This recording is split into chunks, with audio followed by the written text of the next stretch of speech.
So tell us something interesting, Gigi. I don't think this is a secret for most people who know me, but I am a rabid birder. So I'm the person who drives along and pulls over and says, "There's a red-tailed hawk." So that's me. That's probably. And I'm a foodie. I love to cook. I love to feed people. That's my way of showing people love. The National Credit Union Foundation, I'm really honored to lead that effort. It's the philanthropic arm for credit unions, and we ignite, inspire, and respond. And I know we'll talk more about what those three categories mean, but also to echo what Chuck said, we can't thank you enough for spending part of your day with us, and thank Bob and the team for inviting us, and thank you, Becky, for moderating. It's really an honor to partner with CUNA Mutual. Absolutely. Thank you, Gigi. Absolutely. So each of your organization plays a very unique role in our credit union movement and our system. So I'd like for you to share with everybody really what your organization's mission is, what you're doing for credit unions, and how you're connected with us here at CUNA Mutual. So Gigi, would you like to get us started? Sure, I'm happy to. So our mission is to be a catalyst to improve people's financial lives through credit unions. And so if you want to think of my wonderful brother, Mark Meyer from Feline, as sort of, you think of that as the head in terms of thinking of the research and scouting out issues. I think the foundation really is kind of the heart. So I mentioned that we have three particular things that we do, three pillars of work. The first one is to ignite. And that's really to ignite people's, including your, passion around consumer financial health and making sure that people can achieve the dreams and goals that they have around their financial lives. And I'm sure you've heard them before, but there are a lot of scary statistics out there around people's financial lives. Probably the biggest one that shocks people is that 78% of us live paycheck to paycheck. And that means that there is no slack in financial lives. So when something bad happens, it's really hard for people to recover. So part of the work of the foundation, with the generous support of CUNA Mutual, is to help people understand that, to help credit union professionals understand that, and to be able to do something in the roles that they have, whether that's consumer facing or not. You all touch consumers, you all touch Gigi Hyland, credit union member, and how do you make sure that her financial life is as successful as it possibly can be? The second pillar of our work is to inspire, and it's to inspire people around the cooperative values. Jim mentioned our cooperative superpowers, and this is all about the fact that we all work for credit unions. We don't work for payday lenders. We don't work for Chase. We don't work for title lenders or buy here, pay here. We work for credit unions, and that makes a difference. There are values and principles that are associated with a not-for-profit cooperative model in financial services. And what does that exactly mean? And how do you leverage those superpowers? So we do something called development education training. And Mike, who's in the back, has his DE badge, so you can ask him about DE training. How many of you are DEs? Just raise your hand for those of you in the audience. Yeah, a lot of CUNA Mutual DEs. This is a very sort of the shortest and longest week of your life where we really immerse you in cooperative values. What does it mean to be a credit union in 2019, and what can you do for community? And then last but not least, the one that really everybody understands is the respond. And CUNA Mutual is a huge partner in helping us leverage CU Aid, which was a mechanism we used to raise money to help our credit union family, mostly volunteers and also employees, recover from disasters so they can go back and open the credit union to help the members in need. So all of the disasters that we've had over the last several years, the wildfires in California, Hurricane Michael, Hurricane Dorian, all of those have been a very collaborative effort with CUNA Mutual, the foundation, the Worldwide Foundation, to bring funds together to make sure that our credit union family is strong and can help members when disaster strikes. So that's it in a nutshell. Thank you for asking. Thank you, Gigi. So what do you see from your side, Gigi?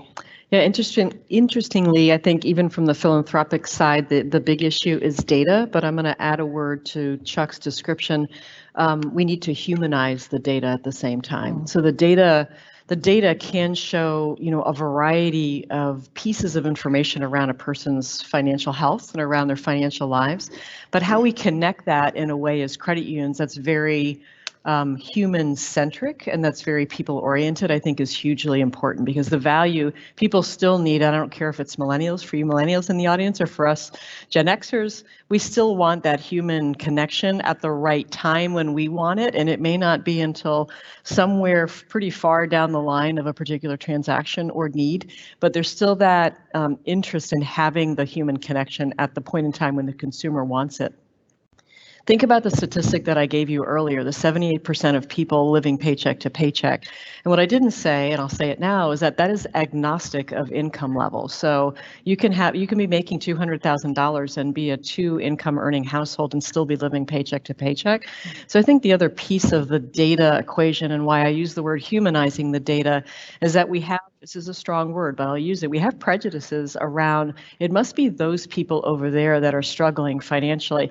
It's actually not those people over there, it's us.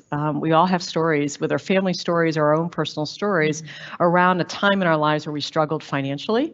And how do we think about that as CUNA Mutual Group, as the foundation, as all of the system partners to help advance people's financial well-being? Because when you do that, you advance communities, you lift up schools, you lift up kids, it has a great ripple effect. So humanizing the data in a way that people understand empathetically where people are in life and then can meet them in a way that advances whatever aspirations that person might have. So I think that's why, this is talk about superpowers, but there's so much synergy in our system around the different components that each of us work on that really have this amazing Venn diagram that overlaps, because Chuck and I have had lots of conversations around data and understanding where people are and how do we leverage that to arm credit unions to better serve people. I've had conversations with Bob, I've had conversations with Jim. So there's this overlap in a way that also helps us advocate for credit unions, because when credit unions serve people and they can tell the stories of how they affect human lives,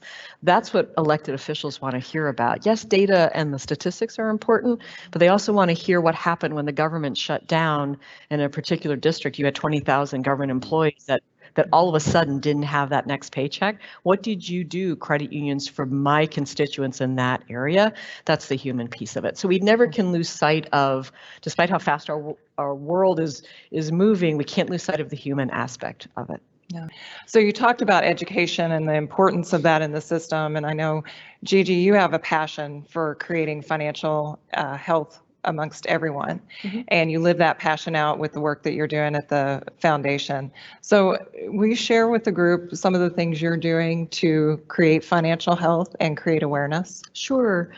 So I celebrated my sixth anniversary with the foundation this August. And when I first started talking about this issue to credit union audiences, I would use a lot of the statistics that Jim just noted from the Federal Reserve, so big national statistics.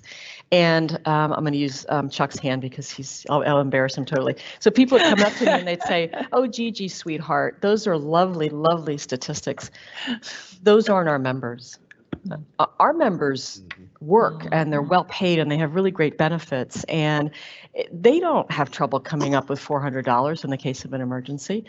And so in 2017, the foundation decided to kind of test that hypothesis. And so we researched 6 credit unions, diverse fields of membership, diverse geographies, diverse asset sizes around the country. 28,000 respondents responded exactly the same way that the Federal Reserve statistics were showing. So 58% of them said, yeah, I'm really struggling financially. I really kind of don't know what I'm going to do if something bad should happen to me. So that's prompted a conversation, Becky, within the credit union system around how do you think not of financial literacy, which every single credit union in the United States does something around financial literacy.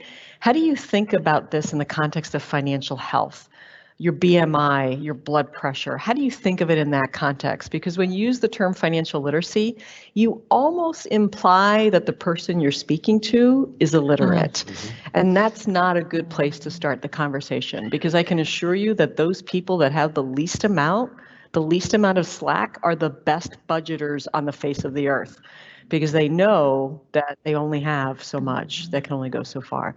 So thinking about this in the context of health is where we're going. I think the other piece of this is that, as you know, with the Affordable Care Act and with sort of health insurance, the healthcare system is really changing and has been challenged to look outside the 4 walls of a clinic or a hospital to say, the things that are causing Gigi Hyland's high blood pressure is not necessarily what she's eating. What's causing it is that she's having stress about paying her electricity bill every month.